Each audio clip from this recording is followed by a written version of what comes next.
going to test the null hypothesis. I'm going to go kind of fast to keep this as short as possible. First thing you have to do is decide from the problem what the data is to plug into the test statistic formula. There's an easy one right there, standard deviation.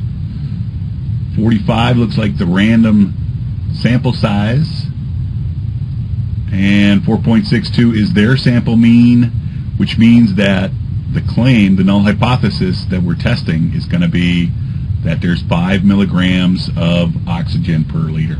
So that's the data that we're going to need. So let's go into our testing. First step you have to do is you got to write out the null. The null stating that the mean average is 5 milligrams. Second step, what is the alternative hypothesis? This is important, right? They're saying that the mean is something about 5 milligrams, greater than, less than, or not equal to. In this problem, they're saying that it's less than. So there's the null and there's the alternative. Step 2 is find your z-test score using the formula, standardized formula. Let's plug in the values we know. Right? Sample mean minus the population mean divided by the rest of that stuff. It's going to give us a z-score of negative 2.71. So let's use our z-tables and look up the value for a z-score of negative 2.71. So there's negative 2.7. Follow it all the way across until it hits the 0.01. So it looks like the p-value is 0.0034. Let's double check this in our Excel. In Excel, pick a cell, any cells over the function bar. Make sure you're in statistical. You're going to scroll down to norms dist with the S in the middle. And our z-score is negative 2.71. Click OK. And so, right, Excel agrees with us.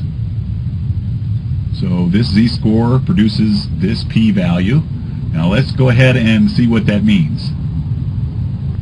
Remember what a confidence interval was from last chapter. What that said was that if we repeated the experiment many, many times, that the means would fall in somewhere between these two intervals 95% of the time, 90% of the time, whatever our confidence level was.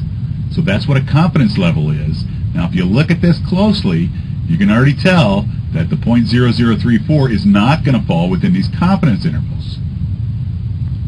Okay, so you have a probability value of 0.0034 that's really small, so that's basically going to come out over here somewhere.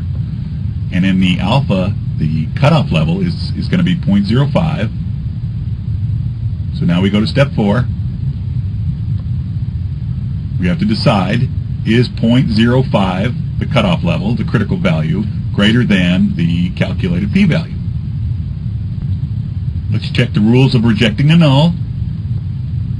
The critical p-value is greater than the calculated p-value, so we're going to go ahead and make our decision. We're going to reject the null, and that's basically it. Step 6. It's party time. Reward yourself. Whoop whoop. GZ, GZ, GZ, GZ, GZ.